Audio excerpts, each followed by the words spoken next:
Okay, well then, here we are. I hope everybody can see my screen. Yes, great. Ankur, can you see it? Yes, I can. Excellent. All right. So good afternoon, ladies and gentlemen. Thank you so much for joining us today. Welcome to the Hotel Recovery Strategies for 2021 webinar. I am Catherine Gashia, the founder and managing director of Barefoot Consultancy. I'll be your host as well as one of the panelists. And with us already, we have Ankur, although he looks a bit different from his picture today. He's the Associate Vice President for Sales of RateGain, and he will tell us a little bit more about himself. And we're hoping Casey Davey, VP Americas and Head of Marketing from Busy Rooms, will be joining us as well to talk more and to contribute to this discussion. So we're going to have a little bit of a PowerPoint, but then we will wanted to have more of a discussion. And at every session, there's going to be an opportunity to ask questions. So as we go along and you have a question, you can actually post it in the chat. And then we can have the main speaker of that session give a response, or whoever it's addressed to can give a response at that time. So Ankur, why don't you tell us a little bit about you and about RateGain? Sure. So thank you so much, Catherine, for inviting me for this session. I represent RateGain today. I have been working with RateGain for over 8.5 years now. My total hospitality experience has been almost 12 years. I was managing my own dormitory with my father before doing my master's, and then I was lucky enough to get this opportunity to work with RateGain. RateGain is one of the biggest leading travel technology companies based out of India. And we have almost 200,000 hotels spread across different geographies globally. I've been handling Southeast Asia for all this while, but since early this year, I've also started taking care of the Africa region. So I'm really happy and excited, to learn a little bit more about the new region.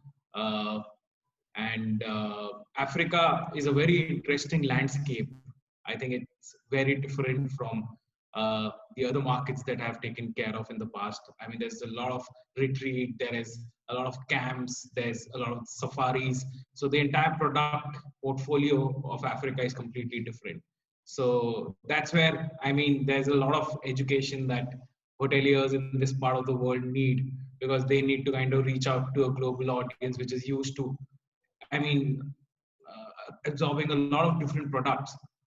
But how hotels can reach to the right target audience might be a little tricky, because the kind of products that hotels are selling here, not necessarily can be sold online. There's a lot of dependency that is there for like a camp or a safari to have a lot of offline features that needs to be added before somebody consumes that product. So it's been a great learning year. I've spoken to almost, more than 100 hoteliers in these last 9 months in this region. And I feel, there's a lot that can be done in this region. If I talk about more about Southeast Asia, it's a very mature, evolved market. What we've seen in last 9 months during this COVID, the entire travel and hospitality industry was at a standstill. But slowly, I think we are seeing a lot of movement that is happening across domestic travel, which is a great sign. And with 2021 heading and the great news that we heard recently about the vaccine from the UK, getting trials for humans now, giving a lot of positivity and great spirits for people to start planning their travel. Yes, absolutely.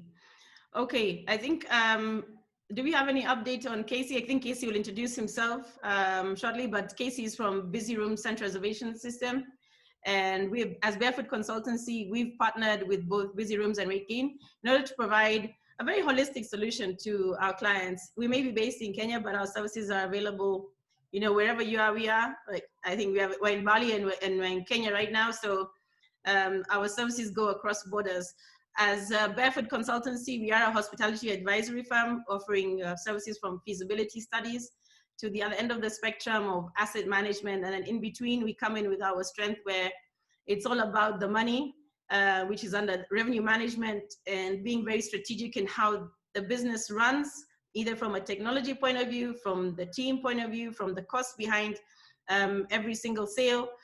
Revenue management is there to now come and connect the dots to optimize performance for our clients. So I'm gonna just see, I do believe there's a couple of people in our waiting room, and there we have it. We have Casey coming in. Excellent. Let me just admit Casey so he can also tell us about himself. And as Casey is joining, so the flow, like I said today, we're gonna have more of a discussion. Casey, are you with us?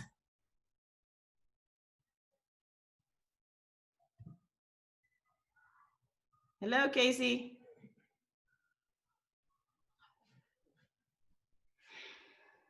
Okay, so when Casey is able to hear us, Casey, can you hear me? Hello. Can you guys hear me? Yes. Well, sorry, I do apologize. I had a bit of connectivity issues, so I do apologize. Don't worry about it. I had a whole computer crash, so I can understand with connectivity and technology problems when you need them to be working. So Ankur has introduced himself, and RateGain, I've introduced Barefoot. Why don't you tell us about yourself and about Busy Rooms? Sure. Well, thanks a lot for inviting us to the Hotel Recovery Strategies for 2021 panel discussion. Busy Rooms is a CRS. We are a technology company providing central reservation services and solutions to hotels. So we cover everything from central reservations to revenue management, including distribution, so channel management, as well as a full connectivity and a website design for hoteliers. We work globally, and we work with primarily partners, independent hotels, as well as hotel groups, as well as with tour operators, and providing them with centralized services. So companies like Dare Touristic, what was formerly known as Thomas Cook, now part of the Capital Group, and then some larger companies throughout Europe, APAC, and the Americas. Excellent. And that's part of the reason why Barefoot has chosen to partner with Busy Rooms, so we can provide a holistic solution, and also with RateGain, to have all the technology that needs to be in place to make strategic decisions, right from being a small unit to a group of hotels. So now we're gonna go into the presentation, and we just have a few slides, and then we'll get into the panel discussion. So I'm just gonna go, trust it not to be moving. There we go. So 2020, it was a year, it is a year. There was BC before Corona, there's DC during Corona. I don't know, are we yet there at the after Corona stage? Ankur, how was your 2020? Just give us like in a few seconds, what was 2020 all about? We can't hear you. So sorry, I was on Yes. mute. Okay, go ahead. While you can make it out from my look, I have this cave look because all of us who are stuck in a cave. We've been working from home, so it's been a difficult, tough year emotionally, mentally. In regards to work also, we are not used to. Hospitality is more about personalization, personal touch. We always endorse that, but this year, it was all about, just being with yourself and waiting for things to get better. So it's been tough. Especially for the industry we represent, hospitality and travel. Everything came to a standstill. But I think since August, I've seen, there's a lot of change that is happening. Surprisingly, hotels started opening up, for domestic tourists. So which was one of the biggest support that hoteliers are now getting. It's still 90% domestic business that most of the geographies are seeing. Interestingly, I have a lot of insight around Southeast Asia and Indian Ocean because it's home for me, and I've been managing this territory for the last 8 to 9 years. The only country we can talk about right now that is enjoying a lot of international tourists is Maldives. There has been a lot of influx.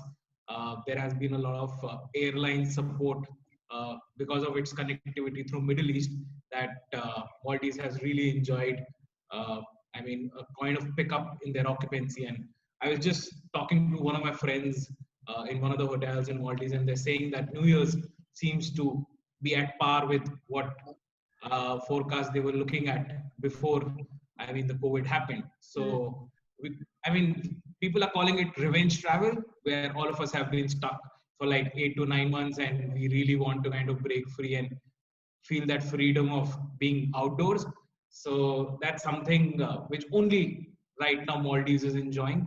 But if we talk about Southeast Asia, these territories were predominantly focused 90% because of international tourists, and there was not, domestic travel that they had seen before. So there's a lot of new products that hoteliers have now sat down and thought about what they can offer to the domestic travelers, because this is not a segment that these hotels were prepared for. So having 2020 was probably a year for invention and reinvention in a way. Absolutely, absolutely. Because what I observed was after August, people started taking out their cars because there was still a lot of panic around air travel. So people have started driving down like 200, 300 kilometers, which is like 8 to 12 hours from where they stay. Demand for lodging for drivers grew. Demand for parking in the hotels grew. So those were some areas that hotels started investing in. Obviously, lodging for, drivers became additional source of revenue for some hotels, because they identified that there will be a lot of people who will be renting drivers, and there would be a space that would be required for them. So it's not like big support in terms of how we look at pre-COVID, the kind of revenues hotels were enjoying, but at least with domestic travel opening up a little, it is letting some cash flow that the hotels can actually maintain. So 2020 was not a completely lost year. There was still the possibility to make some revenue. Casey, what would you say about 2020? 2020 broke my crystal ball. Oh, right then. 2020 has been a challenging year, I think, across for the industry. However, I think with all challenges come opportunities, and I don't mean to sound overly optimistic, but I do think generally it's very hard to determine what's happening or forecast anything that happened in 2020, because it seems like any plans that have been made did fall through the hoops. However, I think it was a great opportunity for a lot of hoteliers to kind of reevaluate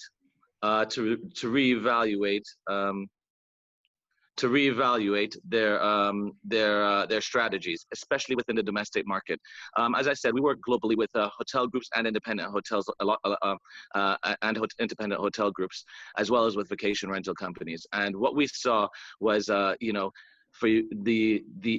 huge focus on direct bookings, refocusing on the cost of bookings, because every booking, every penny of revenue counted, but also we've seen them really refocus their strategies on domestic travel. Just like was mentioned previously, they had to re-strategize, and not all of them were equipped with that, or had it was a market that was definitely being forgotten and neglected.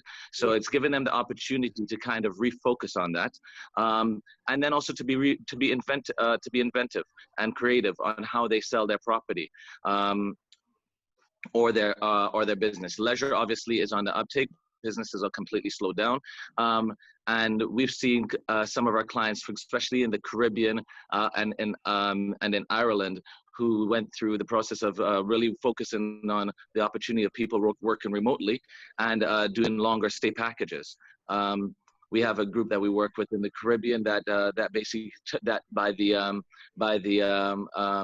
horns, and they've been running in high occupancies. They're actually doing better than they were prior to COVID in terms of occupancy. ADR has gone down a little bit just because they're longer length of stays, but it's a new market that they never focused on before, which is very profitable as well. the other side of it, it's also given them the ability to realize where the gaps are in their organization. Some of our clients in Africa and other clients in Ghana and throughout Europe, Germany especially, have taken this time to, they might not have the budget right now, but they've realized the inefficiencies of legacy technology that they may be using or legacy processes that they may have in place, i.e. Things that can be automated. And now that they're working with a skeleton staff because of COVID, they've had budget restrictions. They've had to streamline their processes. So they're now starting to open their eyes a little bit more, and I would almost say catapult into a technology focus and seeing what they can implement what technology they can implement and that's right for their property to make them more efficient, but also to bring them up to speed, not just for today, but also for tomorrow. Because COVID, whether we like to hear it or believe it or not, yes, there is a vaccine that will be out soon, but the market's not going to jump back to what it used to be in 6 weeks. It's going to be a lengthy process, and we need to be prepared for that. So it's a key area where you can use technology to kind of support the running of your organization, and that goes from everything from not just on the distribution side that Ankur that I mainly deal with, but also in HR processes, in social media processes, and their marketing, and there's a number of different ways that they can implement aspects of technology that's on the market to help them. So 2020, from what you're saying, was how to now work smarter and grab every dollar available. Exactly. That's a good cost, even operationally. Yeah, that's right. Yeah, I mean, even from our end. That's a great way of putting it. Yeah, go ahead. I was just agreeing with you. That's a great way of putting it. Yeah. So, I mean, we've also had several clients that really had to reinvent how they're positioning themselves. You have reduced staff, right? But you still need to bring in the money because you still have legacy debts you need to pay off and various. And all we did was tell them to adjust their pricing strategy. If they were able to give many tour operators and travel agents would not like to know this, but if you had to give away a rate of $30 a day to a high street travel agent who ended up selling it at 180, right? If you're willing to have given away your room at that lower rate, right, at a certain time of the year, and then at other times of the year, the pricing structure was adjusted. So we implemented certain pricing strategies that were hidden so that people on the ground didn't necessarily know that that was the pricing strategy in place. But the hotel was saying, how can we have that strategy in place? And yet at the same time, they were already having it, but they were dealing with different segments. Now to convert that pricing strategy and being able to apply it to the new segments that are available on the ground and to drive the domestic. We have a property that was at 25% in August and is closing at 75% now in November. And they're shocked. They're actually achieving whatever budgeted figures that they had. So just adjusting their pricing strategy, you can have your low season during the week, high season during the weekend, just adjust it based on people want to leave the city because they're tired of working during the week and then they go down to the coast, or, just adjusting the way the people look at the business that's out there and the total revenue expectation of that business and the ability for it to deliver is what now there's been more focus on. So I think with that, I'm going to just summarize also from a point of STR to bring in some facts. This came from STR, which is a company that does a lot of tracking of hotel related information. And this is the latest out of October, which came out in November. So in both Middle East and Africa, where we are mainly focusing this on, the occupancy was the highest it has been, despite not being the same since, having been less from 2019 to now, but this is the highest occupancy that was achieved this year in October 2020. So they are seeing an upward trend. Surprisingly, average rates, though, are pretty good. RevPAR is being affected, as you can see here, because of the occupancy, but the fact that we had an ADR still at 101, it's very interesting to see that the difference only about 3.5% year on year from an Africa point of view. So I think there is an upward trend. There's a lot of data out there that we can find. I know we don't need to necessarily put it here, but I thought we'd have this screen as a snapshot that the world is looking a bit better. So we're going to have a discussion about the way forward. But in order to do that, I wanted to connect the dots and say, the reason why we are doing this is we are all about managing the revenues. And here at Barefoot, we have said that revenue management is the discipline analysis of data, right? And right now, you know, data is so important, especially whether you're going to be forecasting, whether there's an immediate trend, an immediate past trend, what is the trend of the next 6 months, or how are we going to actually manage that? And then using this data to predict the behavior in the market. And remember, this behavior in the market could be very new segments, right? And then what products do we have, and at what price are we willing to sell this in order to maximize? Because remember, we have spaces and we have slots of time. So how are we going to sell these spaces in time? And when you realize we have a space, a hotel room is just a space with 4 walls, right? What can a 4-walled space do? Can it be a temporary office? Can it be a temporary private bar? Can it be, you name it? What can a space be converted to? If it's a long stay facility, do you have to have long stay accommodation, or can it be made into a whole office, right? A serviced office. How do we mix and match all the spaces that we have in order to maximize the revenue from the asset that we have? Because we're still going concerns and we still have bills and the rest. So when we think about it in this way, the strategies for 2021 will really help us now come in and maximize the revenues. So our first speaker in this is going to be Ankur, and I'll invite you to start off and give us some strategies that we all need to consider for 2021. Yeah, so thank you, Catherine. I think what I am observing, and I'm taking a lot of feedback from my friends who are traveling and staying in hotels. What I would recommend hotels, I mean, how I would look at it is, I would ask them to not stop doing certain things instead of encouraging them to do a certain things. What I observed from all the feedback that I'm getting is that there has been a lot of compromise that's been made at hotels now in terms of cutting cost, which is directly affecting the customer experience. The customers are already, I mean, really scared, and they are taking a lot of thought before they embark their journey and, I mean, check into hotels. But the overall experience that is coming out, I mean, at the hotels has not been very encouraging. There are hotels who have cut down on major costs in terms of not providing amenities. There is a challenge of, I mean, F&B, which is not there in the hotels. There is a challenge of not having in-room dining facilities in a lot of hotels. So what I would first encourage hotels is to not look at this time as cutting costs and compromise on the customer experience. So that is something which the hotels need to first look at and then drive their own strategies. And the next strategy that I feel that the hotels are already investing in right now is technology, which has been one of the biggest struggle in the hospitality and travel space that we've seen in last, and me representing travel and hospitality for 10 years. I mean, the biggest, challenge that I've heard as a feedback from hoteliers is that the owners are not investing in technology. First, because the cost of technology is really high.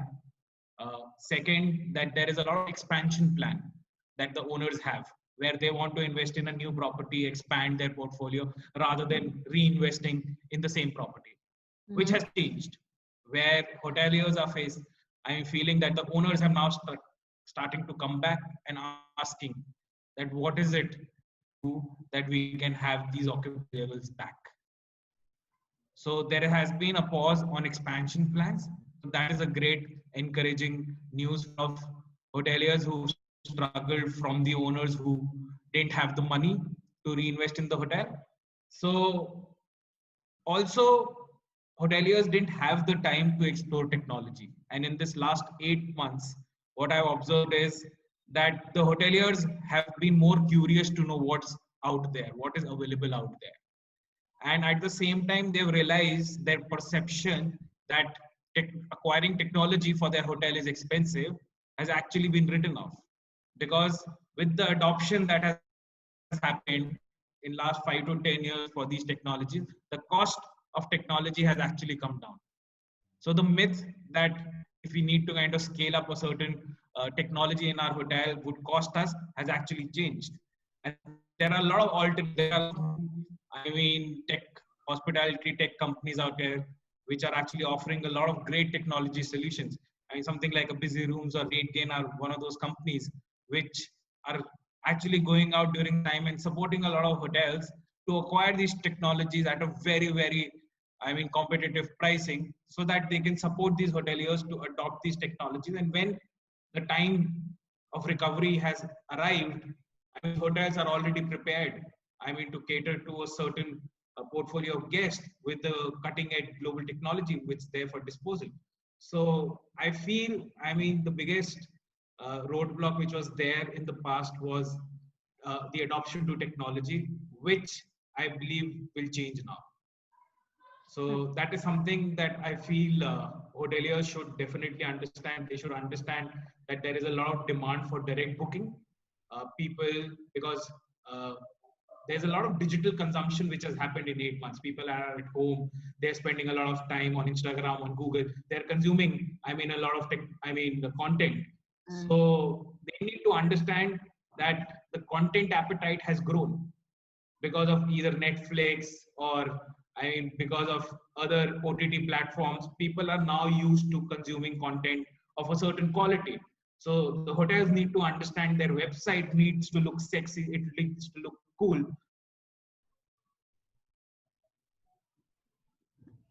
The hotel. So that's where, I mean, I feel the hotel needs to take care of, I mean, how they want to position their hotel. It is not, the website is not there just for the sake of having visibility, but it is there to convert more bookings directly through the brand platform rather than getting bookings from other distribution platforms, which cost like 80, sometimes 25% of revenue share. Yeah. So that's where the hotels need to focus right now, is how we can create a compelling proposition through our brand website and drop our distribution cost and create a brand positioning. So at the end of the day, I mean, it's about the direct strategy. So your direct booking strategy needs to be sorted out and everything should be aimed towards that. But on the ground, also should not compromise so that the guest experience, you don't feel you're wanting when you get to the hotel. So you need to sell an experience online and be able to also deliver it once they come to the ground, despite even being short-staffed or reduced staffing levels.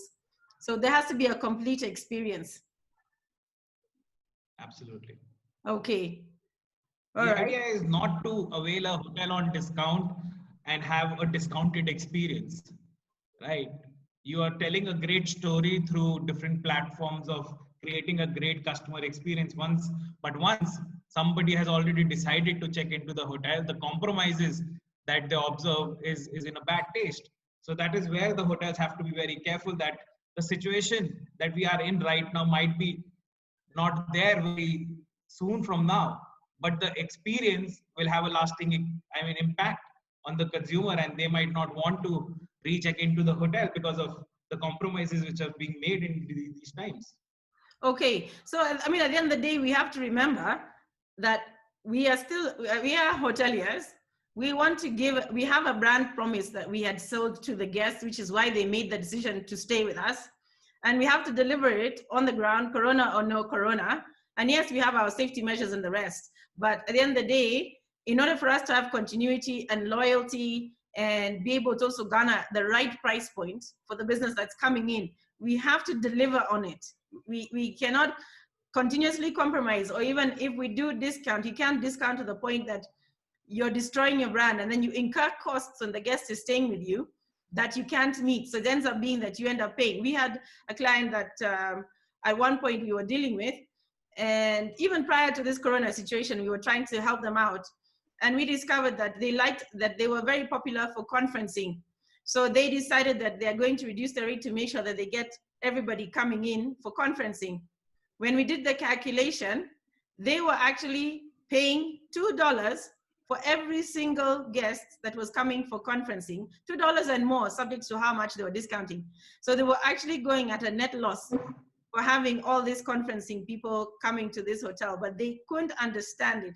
But when you actually think of the various costs, how much it takes to make the 2 or 3 cups of tea that they're going to have the whole day, the AC for the room, the lighting, all the pens and papers, the lunch, the snacks, right?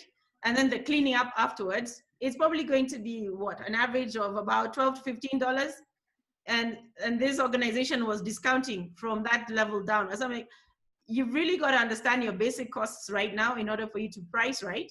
And instead of always looking at discounting, consider even adding value to the whole process rather than always dropping your rate, because I believe a drop in rate won't necessarily encourage more people to come and stay with you.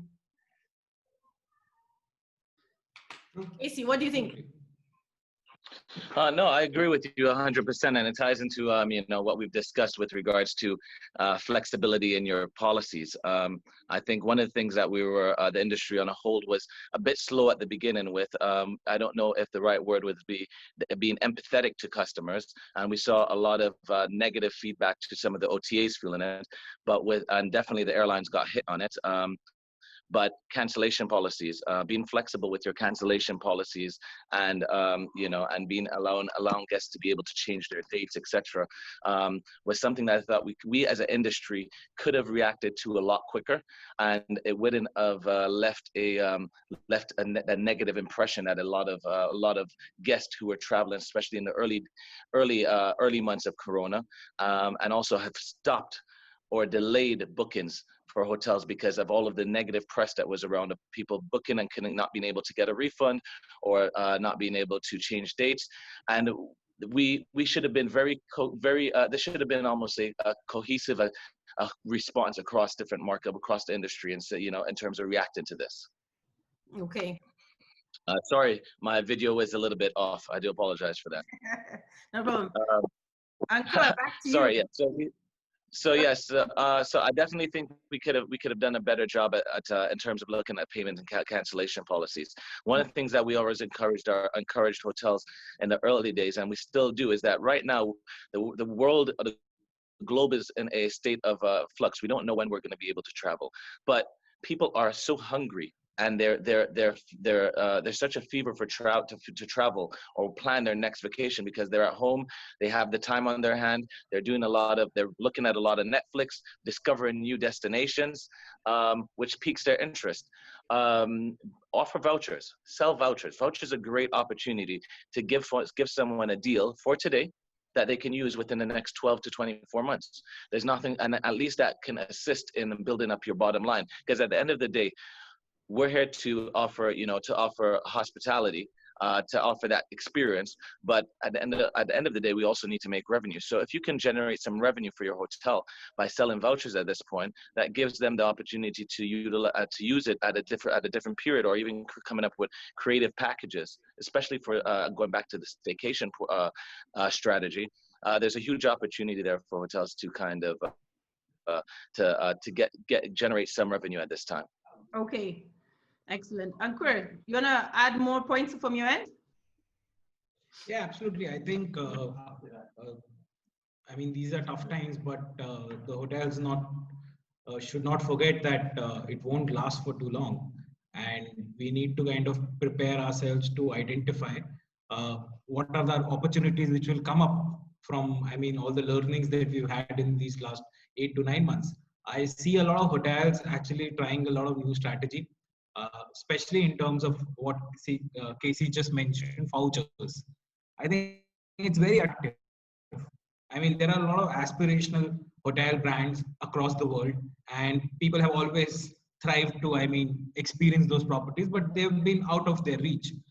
But to survive right now, hotels are offering a great, flexibility in terms of you can buy certain room nights, pay up front, and enjoy it for next 365 days. So it might be a little discounted for our hotels in terms of compromising on their revenue, but it is really helping hotels to get some cash flow, which unless and until you don't create those flexibilities won't be possible. So there are a lot of F&B is one of the biggest costs for hotel. Yes. Right, especially for resorts, or especially for large independent hotels that run a lot of independent restaurants. What hotels are now successfully doing is to find out if they can have food deliveries started from their own hotels, right? Exactly. And for New Year's, I'm observing, especially in India, I mean, a lot of luxury five-star properties are giving F&B credits when you make a booking. The ADRs might be a little higher because it's not as high it used to be before COVID, but I mean, it's significantly higher, but it also gives you, I mean, a great discounted F&B culinary experience that you'll end up spending in any which ways. So that is one way of holding the customer into the hotel and letting him consume the facilities rather than compromising on that and making it, I mean, unreachable, and somebody goes out, finds, I mean, F&B around the hotel and kind of spends that money there. So Yes. those are some kind of strategies which I feel, I mean, are working very successfully for a lot of hotels. And I think even just to build on the F&B side, we also have several hotels or even service departments that what they've decided to do, instead of reopen their restaurant, which was not their core business, but they know that they needed to provide it because they also have an element of F&B within their stays. And with a lot of restaurants having shut down or not being able to reopen, or reopen and not having enough clients, the consideration, even from an operational point of view, of outsourcing that space and then doing a revenue share, it ends up being a complete cost reduction and giving you some, you're giving your clients options. It's somebody else's headache to handle it because you've brought in an external restaurant, and then you do the revenue share when you're able to make a sort of, well, a return as well, but without the headache of having had all those HR related costs. Because right now we're looking at, as revenue managers, we're not just looking at driving revenues as a whole, but at the end of the day, I think, whereas the focus has been on the revenue per available room, when you start adding the F&B, you're looking at the total revenue situation, but then you're moving from total revenue, you're then looking at the GOPA, the gross operating profit per available room, which is what now Corona has made us become. So I think as revenue practitioners, we are no longer just revenue managers, we are profit managers, right, at the end of the day. So how, as a whole hotel, can we ensure we drive the experience, but keep the costs down at the same time? I totally agree, Well, Kathy, here. I'll Because jump in here if you don't mind. Sorry, go ahead, Ankur.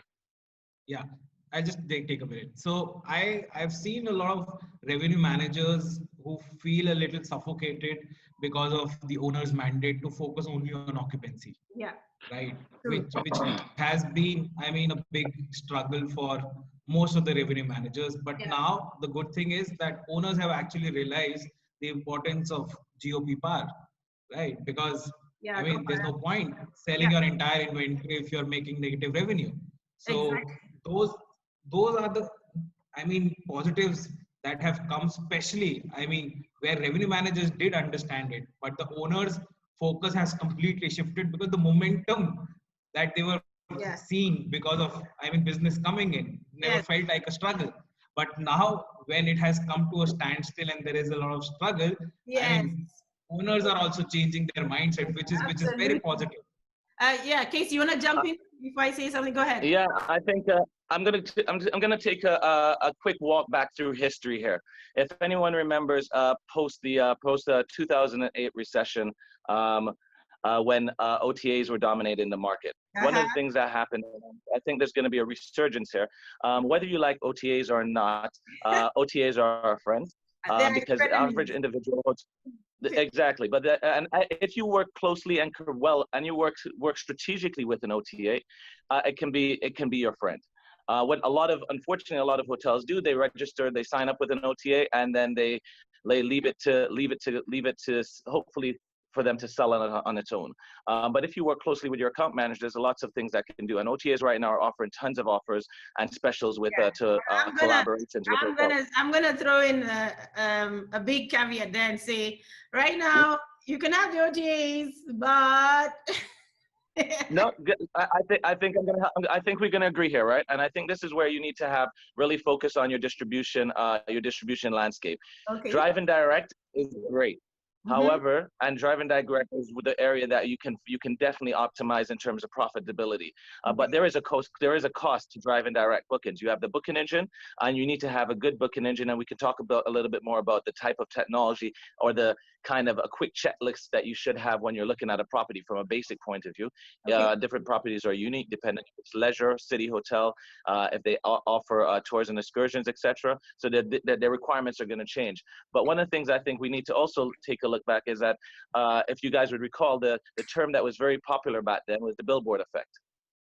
Yeah. All right. And utilizing that to maximize. You need to be there. Yeah. You need to be there from a point of Utilizing that. Comments from other people, you know, definitely. But at the end of the day, because we're looking at the direct strategy right now, and you know, with OTAs, they're really bypassing. Like, there's even a comment here.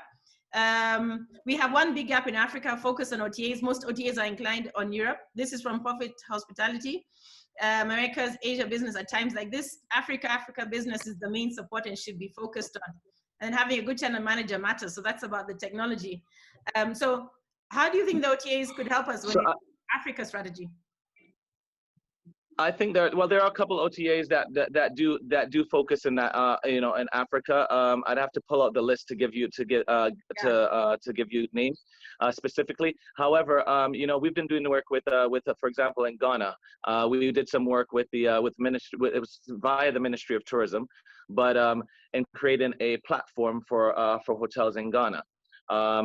And that allowed the hotels to contribute to a marketing budget that was really focused on driving business to Ghana, right? And we've done this similarly in the Bahamas with a client over there, where we took the opportunity throughout COVID to actually develop an entire platform for them, which the first part is out with, you know, integrated flights, directed flight scheduling as well. So someone that wants to go to the Bahamas, whether they want to go now or whatever stage they are in the buying process, whether that inspiration or they're ready to make a purchase, but they have the ability to look at schedules to see how they can get from their origin market to that destination. Okay. Obviously with COVID protocols, but they've also then taken it a step further where they allow them to do the entire booking on that platform. So they've created a mini OTA of their own. It's basically a DMO, but I think that there can be collaboration with that. We've also seen that with one of our clients in Ireland, where a group of 60 hotels collaborated to create a cooperative. And that, so instead of relying solely on the OTAs to drive that first booking in from some, because they have a larger spend, they collaborated and they basically joint forces so that revenue can go into that central pool. Excellent. And what they allowed them to do, it allows them to, and this is where you have to be a little bit more strategic. And I think this is a great time for collaboration. You're obviously, I have my background is marketing. I didn't mention that in my intro, but if you have a budget of $5 million versus a budget of $500,000, you're going to get a much better deal when you're doing just basic CPC marketing, or you're doing doing SEO, driving traffic to one centralized marketplace, that you're going to then focus on driving business outwards to each and individual hotel. But that has to come with a level of collaboration and working together, and understanding and having a joint focus, a joint goal of driving business into the destination, so that you can all survive rather than individually surviving and your cost being increased. This is again, yes, to the point that was the question that was asked. Yes, a good channel manager is important, because you're going to need that connectivity. And I think going forward, we're during COVID still, but post-COVID, it's even going to be more important to be able to focus on driving businesses from markets that are in the past. Oh, you've been thrown. Yes, you've been thrown a very good question, Casey. Where do you draw the line between collaboration and collusion? Well, collaboration is working together. Basically working together too. You're still working independently, but you're working collaboratively on a singular goal, and that singular goal should be driving business into that destination. Collusion is if we're starting to mess around with trying to we're starting to and undercutting and all that. Exactly. Exactly. So I'm talking about it, looking at it from a marketing perspective versus a revenue management perspective. Yeah, or individual unit. It's more of like you said, a destination marketing objective rather than an individual unit, right? Exactly. Yeah. Exactly. I'm a big believer that together we can get further rather than, competing at all times. Obviously, when Hotel A and Hotel B get down to the finish line for that piece of business, Yes. that's going to be based on the services and what the offering that hotel is providing to that guest, and that guest will make that decision. But once you get to that order, everyone's on an equal footing, and it's going to be based on their price point, based on the experience they're looking for, their reason for travel, and they will make that decision. And it's then up to the hotel to do what the hotel does best: offer the most hospitable option that's available, and take care of their guests. Excellent. Ankur, back to you now. You had mentioned quite a few points. Do you have any more burning that you want to talk about before we bring Casey back in? I want to, tell hoteliers to consider OTAs as their friends right now. There's no way that, you can feel that you can push them in a corner and survive these tough times. I think the first budget cut that any hotel faced was in marketing, right? And while we are talking about direct business from the brand website, the hotels don't have that money, right? So, but the likes of all these big OTAs, Oh dear, I think we've lost you. That anything to, survive this tough time. So the focus should be like, collaboration, is where you make sure that you are visible, like, Casey earlier said, the billboard effect, that you need to be available across all channels where the source of your business is coming from. But at the same time, have a compelling proposition on your brand website, make it look very glamorous and sexy, so that people feel tempted to convert it there. They might discover you, on a social media platform, for that matter, right? Then go and check your pricing on the OTA, but the conversion needs to come back to the brand website.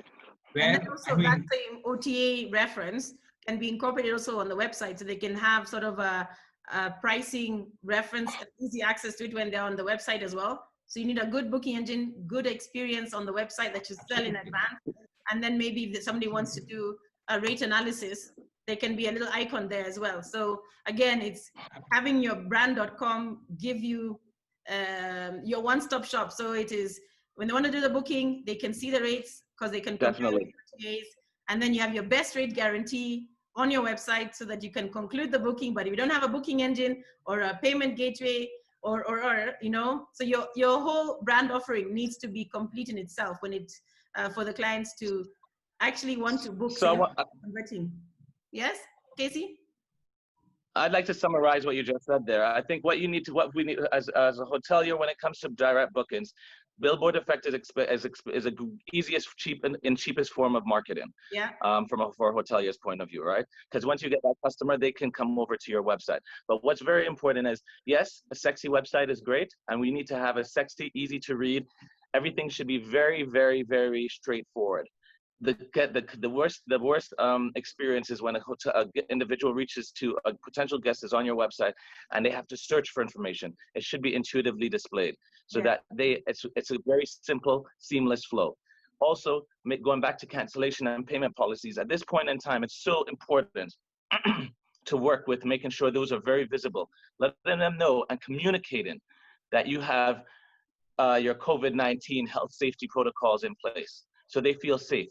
At the end of the day, it's consumer behavior, it's a consumer checklist. They're going through each step in their mind, mentally, psychologically, making sure that they feel closer and a little bit more comfortable to make that that decision to travel, especially at these times. So you want to remove as many hurdles as possible, ensuring that not overwhelming them with too many room types and rate plans. That's something I see very often in the African market. And I've also, just to give some background, I've done a lot of work in South Africa with hotels in the past. And one of the major issues that I saw when we were doing that, working with the groups there, is that they too many rate plans, too many options for the customer. Because you want to give them everything, you're confusing them at the same time. So streamlining in terms of the rate plans and the policies that are available there, so that it has they're not overwhelmed and confused to making a decision on what to purchase. The other aspect is also, as Catherine just mentioned, payment, making sure that you have a connected payment gateway, so that they don't have to worry about how that payment is going to be taken. Is that room still confirmed? I hate going to a website today in 2020, almost 2021, and it's just an inquiry form. Go through the entire booking process just to find out it's an inquiry form, and I haven't been able to make that booking. Technology has moved forward so quickly over the last few years that having that live availability, whether it's for the tours or the activities, it's available. It's not a case that it needs to be emailed back and forth. The other aspect that I want to mention, we talked about OTAs and we talked about drive-in direct, but also working with travel agents. One of the areas that are increasing because of COVID is that people are so frustrated and so concerned about booking whether it's with an OTA or directly with the hotel. They don't want to worry about having to get a refund or having to change the dates. They just want to have one point of call that they can reach out to, and that can take care of that, to take that stress away from them. So I would definitely, engage your travel agents and ensure that, make it easy for your travel agents to book your hotel by having a travel agent portal on your booking engine. Make sure that they can book their negotiated rates 24/7. They don't need to send an email or call in. You can make sure that your booking engine or your platform on your website allows them to have have access to that information. Yes, you still need to have those relationships, have those conversations, but those conversations could be more strategic rather than just answering questions on availability. Let the technology take care of that for you, and focus on the relationships that you can build with your partners to help you sell more and help you define your product against the competitors. All right. And that kind of ties in with one of the other topics that we had, which in terms of CRM and loyalty, which I think is crucial. This is a great time. It's something that but COVID, because you have more time on your hand and you have a sales force that might not be as busy as they usually are because they're not traveling to conferences and stuff as much anymore. This is an opportune time to try to We lost you there for a minute. So you're talking about CRM and loyalty? Yes, sorry. Can you hear me now? Now we can hear you. Hello? Yeah. Hi. Yeah, sorry. I was just saying that use this time to, hello? Yeah. Am I here? Can you hear me, Catherine? Yes, go ahead. Okay, sorry. I was just I'll just repeat. I was just saying, use this opportunity to focus on, in terms of looking at your CRM and in terms of how you manage your customer data, so that you can segment it and utilize and maximize the utility of that data that you have from your customers from a marketing standpoint. Loyalty might not be for everybody, for every hotel. It depends on the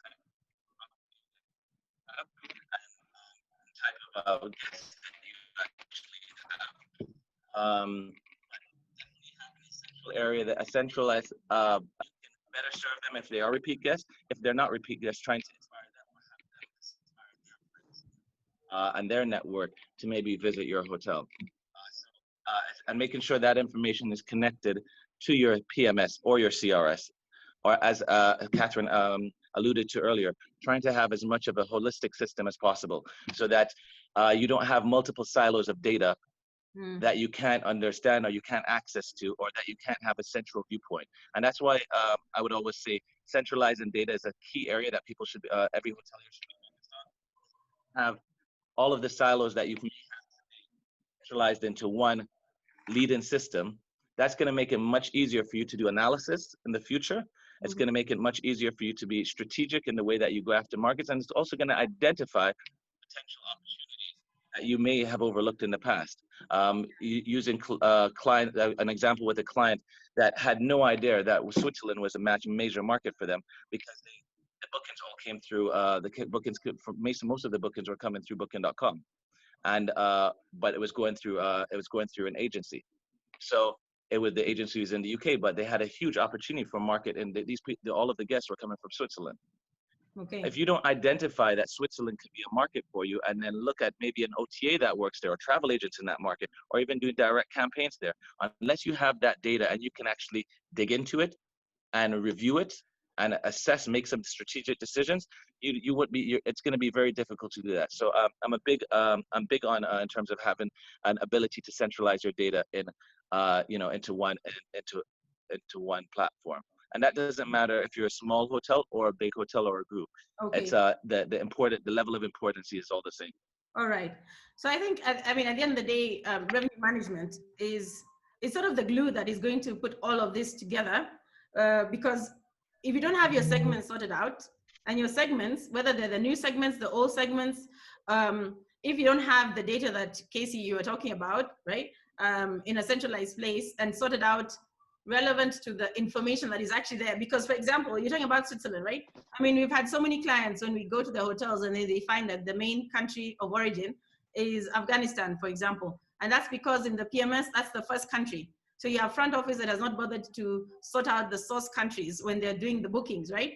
So getting the information right from the beginning is going to be very important to make sure that you can make strategic decisions, right? And then with the segments, as we're now doing, I think everybody should finish with their budgeting season, but in case they haven't, for 2021, you need to look at the trends that were there in 2020 and also add 2019 so you can understand what is the difference in data between the 2 years and where you anticipate the hotel going to in 2021, because we do know, like you said, we do have the vaccine that's coming in, we have increasing flights, we should have already by now having a significant amount of domestic business coming in. We are assuming everybody has reopened, although here we have a number of hotels that are still closed, right? So how do we connect all the dots?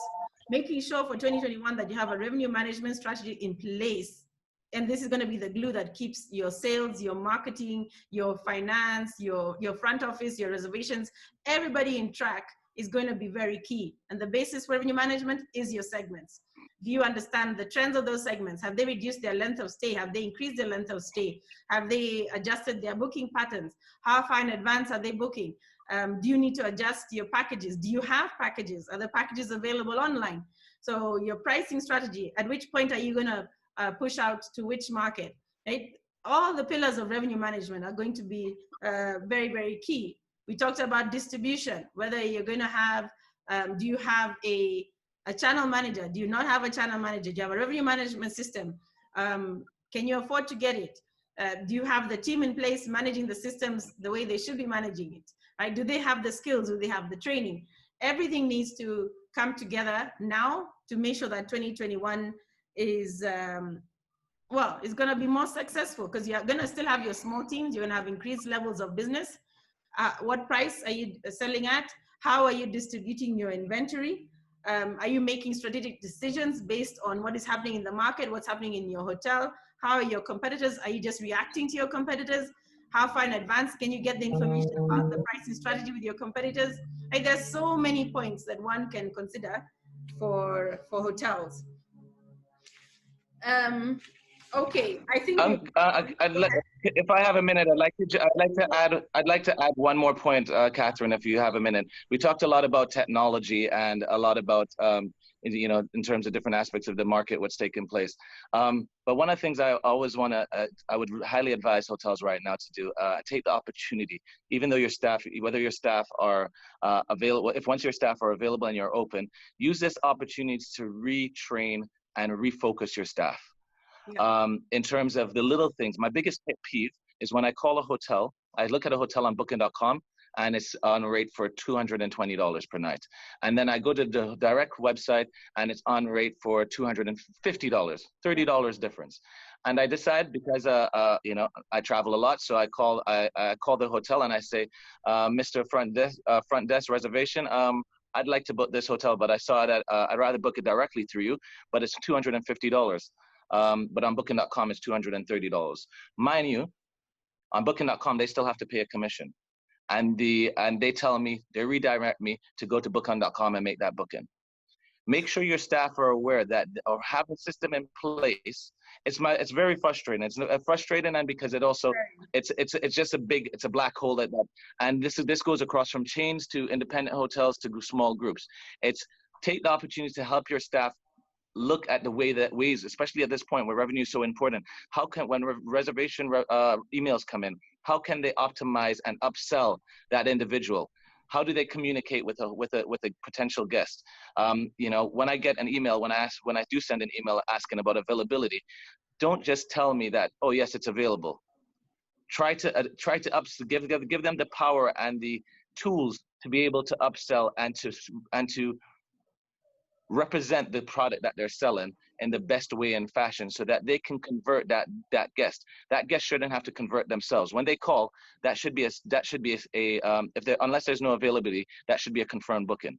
Absolutely. And I think we've gotten reservation. The front desk has gotten a little bit lazy over the years because of the reliability on, you know, on the sales force. But the sales force on especially smaller hotels, reservations and front desk are one and the same. They're answering the phone when someone calls to answer, make an inquiry. So need to take the opportunity to retrain your entire team so they know the product that they're selling and they can be your ambassadors. No matter what, if they're on the phone or by email, they can help with upsells. So sorry for overshooting, but I just thought it was a very important thing that should be, you know, we shouldn't forget the staff and the human element in what we're doing. At the end of the day, hospitality is about, you know, the human touch. Exactly. No, absolutely. I mean, one of the key things that we have right now, everybody seems to be discounting.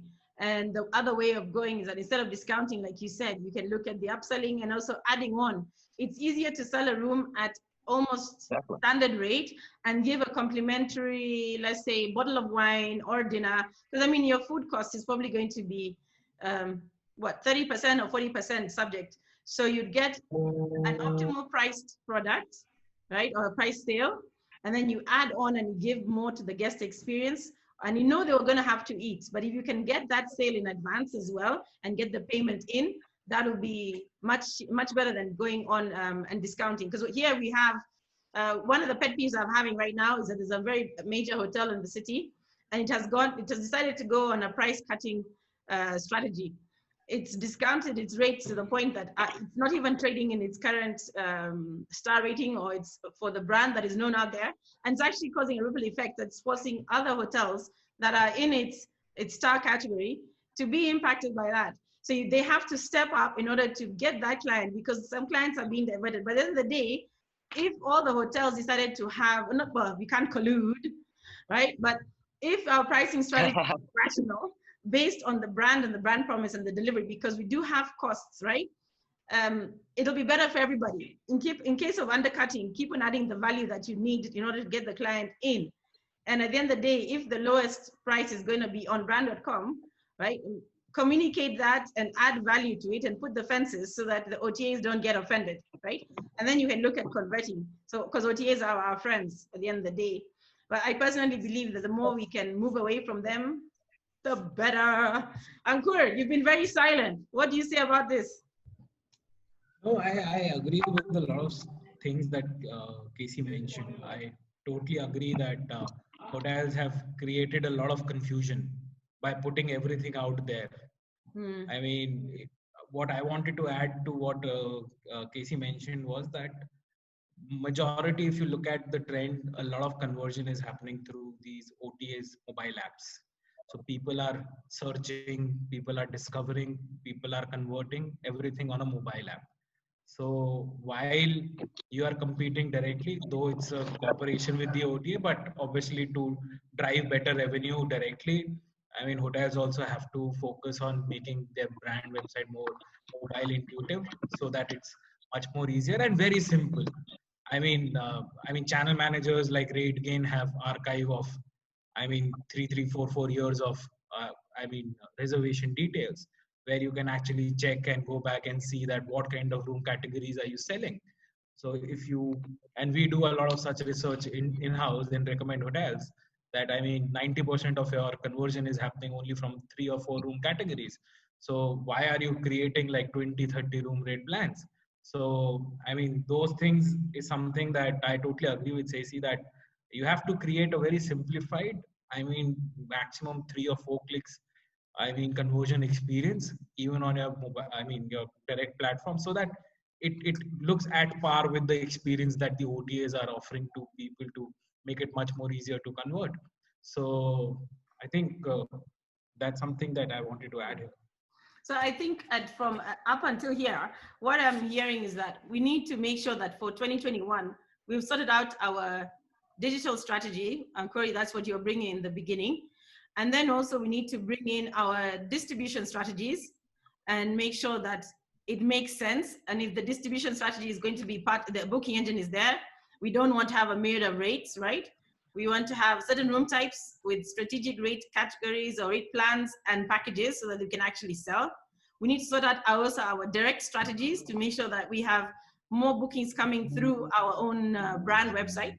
Then we also need to sort out our pricing strategies and our segments so that the segments and the pricing all go together and then can be distributed through the direct or even through the channel managers or the various distribution channels. Then our digital strategy is also going to focus on the segments that are now going to be making the money for us. Then also our website has to be looked at to make sure that it can actually meet either the new segments, the adjusted segments, or even if it's the old segments. How are we going to have our website sell the experience to the clients and then convert lookers into bookers and to bring more people through the door? Do you think that's a summary of what we've talked about so far? Yeah. What I would say, we've spoken a lot. Yeah, I about think that's a great ourselves. summary. Yeah. And there is a lot about what the hotel should do for themselves. But there's one more component to the whole customer conversion journey is competition. I think this is something that's going to play a very, very important role. I mean, if Kathy, you may allow, I would want to speak a couple of minutes around that. Please do. Yeah. So I think in last 15-20 minutes, we've spoken a lot about what hotels should do themselves. But a major roadblock for doing everything that they would want to do is the competition, because hotels are not working in silos. And everything that they want to do or they are doing are exactly replicated by competition also. Yes. And it becomes very important and imperative for a hotel not to just look from, a blinder and look at the world from a much bigger perspective, because you might want to still sell your hotel for $100 and feel that, hey, this is lower than what I would sell before COVID, because that was $150, and now I've already come down by $50 at 100, and I would be adamant not to go down on my pricing right now. But there is a hotel in the neighborhood which has already come down to 80, right? And if hotels are not aware of it, they can actually see a lot of business going away, walking away, because we need to understand that the demand that was there, it's not going to grow or come back immediately. It is going to take its slow pace depending upon how the environment supports more people to travel. So if the demand is only growing by just 5 to 10%, the supply is still there. And everybody is going to fight for that just 5 or 10%. So how hotels have to differentiate themselves is look at what everybody is doing. There are technologies. We at RateGain specialize in rate intelligence, where hotels can actually monitor what competition hotels are doing, what kind of offers they are putting out, right? What kind of inclusions are being there. The idea of monitoring your competition and bringing your price down is not the idea. The idea is that make it more competitive. If your competition is selling at 80, you don't need to come down at 80, but maybe you need to create a proposition for $100 that you feel is the price that you want to sell at.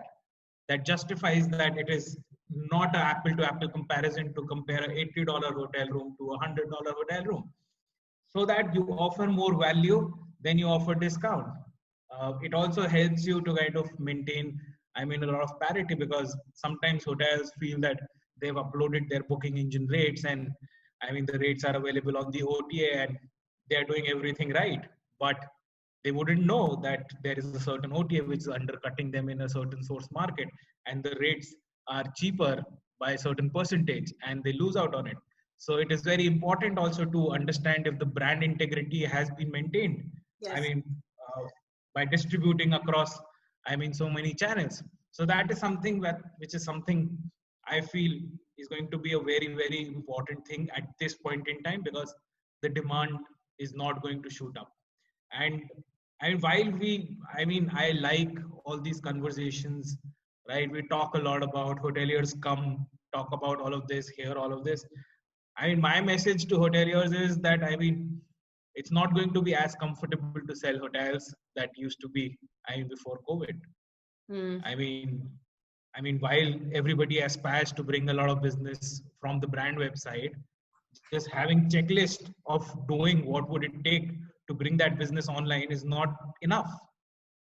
Mm. So this is going to be challenging times where, I mean, hotels have to shake themselves up from that complacency and that comfort zone, because it was always easier, I mean, to put your rate out there on the OTA for them to sell at 18% revenue share or 20% revenue share. But now is the time when it's going to be like a real litmus paper test of your skills. Okay. And that is where, I mean, you need to kind of, I mean, Catherine, I think you might agree, being in this space, being a consultant for so long, that how much effort would it take for you to kind of bring that right revenue strategy in place so that hotels can enjoy, I mean, high revenues. Yeah. Casey, you want to jump in there? Okay, we can't hear you. Sorry, I was saying sorry. I agree 100% with what Ankur was saying with regards to competition, and you know, it is going to be challenging moving forward. One of the things that and we have to be, it's just a challenge that we have to step in with you know, with our eyes wide open, and be very open to new concepts and new ideas that we may have dismissed in the past. Yeah. You know, one of the things that I think is from a competition point of view, we obviously really believe in that, because we have a direct feed of on our dashboard or for our system, where we show, as soon as you log in, we show you what your competitors are selling for right away, so that you can get an idea of what's taking place in the market. So Okay. All right. So, Ankur, in answer to your question about the length of time it will take, right, to set up the revenue management strategy, it really depends on at which point either in the year or in the business cycle that we come in at, right? Because now a lot of the strategies that we put in place now will start rolling out January, February, March, for example, all right, assuming that if one starts in January, and the ripple effect, as you become much more specific in what you're doing, will start being felt probably in the next 3 months. But I mean, in about a year or so ago, we took on a property that was completely in distress, and it took us within 7 months, yeah, I think about 7 months, to do over 200% increase. But each property is very different because of the unique problems to that property. In the particular case of that unit, there was a pricing problem, a marketing problem. There was no distribution. The sales team was not there. They didn't have a pricing strategy, you know, all those sort of things. So each unit is very specific in its requirements, and the success of revenue management will be subject to what we find on the ground. So I don't think there's any rule of thumb of how long it would take to improve. But I must say that this conversation can go on and on. Even if we just look at any one of the strategies that we've been talking about, we can elaborate more and more. I think we've reached already past an hour. My timekeeper has shown me that it's about 20 minutes past the hour. So I think for the sake of everybody who is here, how about we summarize this, and then we can look at having another discussion probably in January to elaborate on the strategies that we've laid down today. Ankur, since you were first, why don't you go ahead and summarize for today? Yeah, I think, I mean, it's a great, I mean, talking point that we've all discussed today. And from my side, I mean, what I would recommend is, I mean, there are two important aspects. I mean, bringing brand visibility, which, I mean, will be achieved by getting a billboard effect of being available on every platform where your source market is sitting.